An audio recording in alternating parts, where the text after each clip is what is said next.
And man, we really try to cram in a lot of social plans, a lot of obligations and deadlines.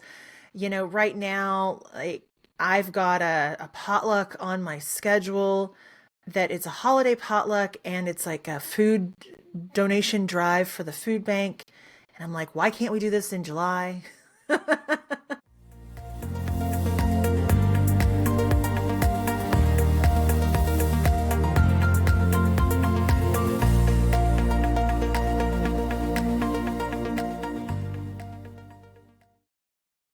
Welcome back to the Glow Up Revolution. I am your host, Megan Winkler, and today we're getting a little cozy. We're going to have a little fireside chat style conversation because it's just that time of the year. Pod- Today's episode focus is on burnout proofing the rest of your year. And I realized that, when this comes out, we're in the second week of December, the chaos has probably already started. If you're like me, like there's a lot of social obligations, there's a lot of work obligations, all that sort of thing. However, our bodies are still kind of in that phase that our ancestors were in. We're wanting to slow down, we're wanting to be quieter, we want to get cozy, we want to eat nourishing, heavier foods, more filling foods, that sort of thing. And we're really wanting to move into January in a soft but strong position. So what I mean by that is moving into the new year, not with this rush of feeling like we have to do all the things and do it perfectly and all of this stuff, right? Like we don't have to necessarily set resolutions for January 1st, all of this, like get back in the gym, blah, blah, blah. You know what I mean? Instead, we can move into January in a soft but strong manner. So, really building in some good habits here in December that we can carry through into January that don't add a lot of stress to your schedule, don't add a lot of time commitments, anything like that. Because after all, this time of year is supposed to be magical and sparkly and wonderful. For a lot of us, though, it brings on a lot of pressure. It brings on exhaustion, overwhelm, emotional labor, overstimulation. And then, like I said, it's that end of year urgency that is completely made up and is not how our bodies are supposed to be. It's not seasonal living. And we have this message though of like do more, be more, fix your whole life before January. And honestly, that energy alone is enough to throw your nervous system completely out of whack and into like a burnout spiral, right? Even if you've been doing well all year, this is the time of year when it gets really, really difficult to put your boundaries in place, like reset them if you need to hold to them as well. And it's really easy to get overwhelmed with the shoulds. We always imagine the magic of the holiday season from when we were children, right? And there's nothing more exciting than a little kid waiting for Santa Claus, as an example. And even if you don't celebrate Christmas, the holidays are exciting. There's gifts that are given, there's parties, there's the mystery, there's the must-have list that we, create for our families, right? December is a lot though, right? And quite honestly, it's turned into an energy all its own that is primed to burn us out. So we're going to talk about that today. We're also going to talk about tiny little rituals that can help shift your entire energy. I'm also going to address what not to do this month and how to finish your year feeling nourished instead of drained. So if you're able to, if you're listening at home, grab a warm blanket, grab a cup of hot tea or hot cocoa. I'm loving hot cocoa these days. And this is your gentle permission slip to soften into the season instead of muscling through it. So let's just dive right on in. So, okay, why does December trigger burnout spirals?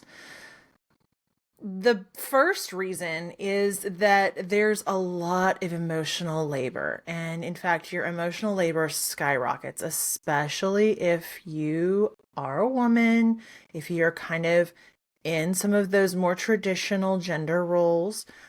Even those folks that I know that have a very equal partnership with their male partner. Um, there's like this internal thing, right? Like I was saying before, it's like we have this idea of this perfect Christmas that our mothers created for us when we were little. And it's like there's something in us that tells us we should do that. We should want to do that too. So not only that, we've also got family dynamics, travel logistics, hello, and making sure that everyone else is okay, right? So even if you love the season, it's still a lot of work. You're really kind of under this pressure to show up and show out for folks. Another reason December can be pretty stressful is that overwhelm becomes normalized. Like, I was watching Love Actually recently, and it was like all of the hectic shopping and all of the activities and the parties and everything. And man, we really try to cram in a lot of social plans, a lot of obligations and deadlines. Right now, like I've got a potluck on my schedule that it's a holiday potluck and it's like a food donation drive for the food bank. And I'm like, why can't we do this in July?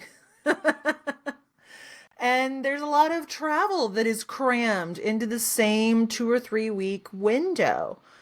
And our nervous system is not designed for that. Our nervous system is designed for a calmer, slower season right now. Plus, there's this new year, new you energy that creeps in no matter what you do, even if you try to put up really great boundaries, like with your social media or in your email list, whatever. There's this cultural narrative that we hit this big reset button at midnight on January 1st, and that we have to reflect deeply. We have to like really dig in. We've got to do like a big workshop, either as a participant or as like a business owner. Like if you're a coach or something, it's like, oh, you got to do this. You don't. There's this idea that you have to set big goals or reinvent yourself or make plans or tie up loose ends. Like all of this has to happen before January 1st. And that's really unrealistic and really dysregulating for your system.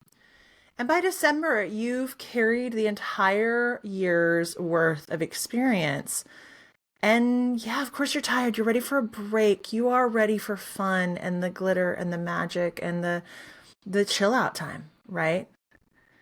So, how can we shift December from a hustle and grind to a more aligned experience?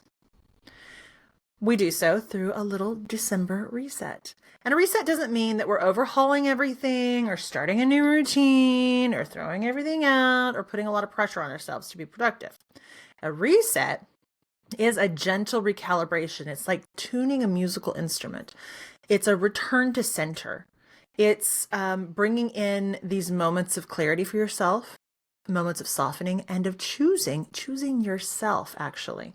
So it's really about coming back to yourself before the year ends. So let's talk a little bit about a couple little tiny rituals that can change everything. So the first one I'm going to tell you about is super accessible, no pressure. It's the morning restart. So every morning, ask yourself, what is the kindest way I can move through my day? This just becomes your compass for the day. What's the kindest way I can move through today? And what's beautiful about this is this episode is coming out December 8th, and science tells us that we need at least 3 weeks, 21 days of a habit for it to really set in for us. And some will say a little bit longer, some will say a little shorter. The thing is if you start tomorrow morning with what's the kindest way I can move through today, you're going to have several weeks of asking yourself that before the new year. And your 2026 is going to be revolutionized. It just is. How about the December do less list? Write down 3 to 5 things you are not doing this month, and bonus points if you continue to not do those things in 2026. So that could be attending every holiday event. You're not going to do it. You're not going to overwork. You're not going to say yes to last minute obligations. You're not going to be trying to solve everyone else's emotional moments. Not going to be here to manage those. So, what can you do less of this December? Again, that's 3 to 5 things that you're not here for this month. And then we also have a 5-minute reset break. So, once or twice a day, literally put your hand on your body. I like to do one hand on my heart and one hand on my stomach. It's a heart chakra and the solar plexus. Take a slow breath and release your shoulders. Oh my God, that feels so good. Literally, if you are able to set a timer, ideally for 5 minutes, but even just for 2 or 3, set a timer on your phone and just breathe. Just let the air move through your body. Let yourself be right where you're at. Another thing you can do is you can actually wrap your arms around yourself and rub your upper arms with your hands. And this helps stimulate the parasympathetic nervous system and calm yourself down. Plus, it's just a nice way to hug yourself. And then once a week, you can also do what I call a cozy kind of closeout ritual. And so you can light a candle and journal for a few minutes, 5-10 minutes max. You could tidy up a small space, slow and intentionally. I really highly recommend on a Friday afternoon, you sit down, you look at your calendar for the next week, and you write down anything you need to do. You move over anything that didn't get done this week, move it to next week with love and compassion for yourself, and then sign off for the weekend. That's a practice that I do literally every week. You could even pull a tarot card for the week. What was the lesson from this week? Pull a card, make some tea, stare out the window, doodle, like whatever it is. Just pick one small thing to do for 5 or 10 minutes to kind of close out the week, to leave the work week behind. So those are some ideas for what to do. Here's what not to do in December. First off, do not try to fix your entire life before January. It ain't going to happen. I love you. You don't have to find a transformation in everything, okay? You need restoration December 2025, and probably any December after this. We need quiet. We need a pause. We need restorative practices, not a push, okay? Here's the secret, is when you're engaged in restorative practices like rest, fun creativity just for creativity's sake, maybe going to an ice show or maybe going to a museum, like something that just really nourishes you. That's when transformation actually happens, because we're opening up space. We're not thinking about the stuff we have to do. We're not putting pressure on ourselves. When we have restoration, we can then begin to experience transformation. It's super cool. All right. So the next one is don't stack your plate with shoulds. Should energy is heavy and it's draining and it will suck the fun out of your day. Please do not do it. Don't overplan or over resolve. Okay. So don't overplan your calendar, but also don't over resolve and set resolutions that are born from stress or born from the shoulds. Open yourself up to some ideas. And maybe instead of a resolution, I'm going to do more of this. What if you approached the new year with an attitude of, I'm going to be more like this? Or one of my favorite activities that I've done for several years is to choose a word for the year. What's the word? What energy do I want to embody? And then my activities align with that without the pressure of being like, I'm going to be at the gym 5 days a week. And I keep going back to the gym because that's always one of those things. Like if you have a gym membership or if you're in some sort of workout class, It's very quiet in December, and then bam, January 1st happens, and people are in that place trying to work out and trying to hit those goals. And by February, it's empty again. Don't over resolve, babes. Don't compare your December to anyone else's. It's your nervous system, it's your life, it's your memories, it's your experience. So if a December that is chock full of social activities is what lights you on fire, by all means, disregard this entire episode and have fun. If you are not very active and you are feeling very much like the hermit card, very introverted, enjoy it. It's fine. You don't have to be clanking glasses of bubbly with friends and or strangers at some party. Like, it's fine. It's fine. Don't try to Pinterest this. Don't try to Instagram, faux reality this. Just enjoy the time for yourself and with those that you love. And finally, don't abandon yourself to keep the peace. People pleasing skyrockets during this time of year because we really, really, really want to keep the peace. If it costs you your well-being, it isn't peace. It's performative calm. A difference of opinion is one thing. People actively being racist or being a bigot, that's not an opinion. So feel free to speak up.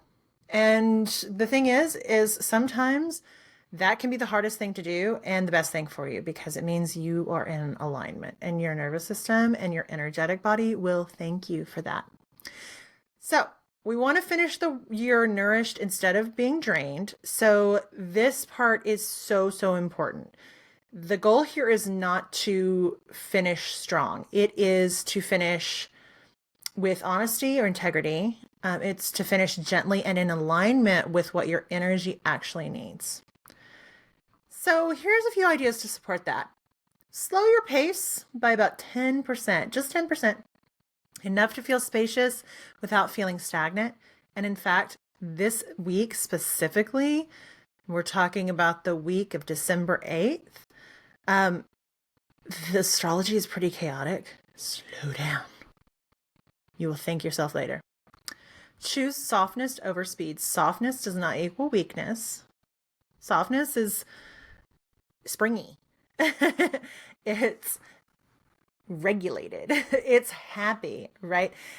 Being soft means that your nervous system is regulated and that you are taking care of yourself. Build in more rest than you think you need. Seriously, your body is wiser than the calendar. You're going to need rest. Make sure you're taking that time off.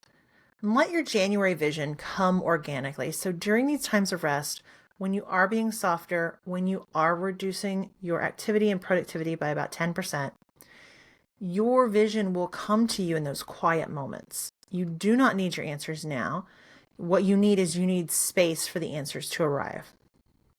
And make sure that you end your year on your terms. Okay, so we're not talking about tradition. Tradition is just pure pressure from dead people. We're not talking about social expectations, productivity, culture's terms, none of that. We're talking about your terms, my friend. Okay. And just a little note about the beginning of the year. We have this calendar year that begins on January 1st here in the Western world, here in the States. We also have a couple other points in the beginning of the year. Okay. The first one I want to talk about real quick is the Lunar New Year, sometimes called the Chinese New Year. And this is the first, I want to say new moon, full moon. Ooh, it's one of those pivotal moons of the year. Please don't quote me on that. I should have looked that up before I recorded. So yeah, we'll just move past that. But with Lunar New Year, that is usually happening like end of January, beginning of February. It's brand new. Okay. This is the new year in another sense, right? Because it's a new cycle of moons. We have another new year opportunity around the same time. I like to think of Imbolc on February 1st, that return to the light, that moment when Bridget is coming back to help inspire our creativity, inspire our passion and our drive.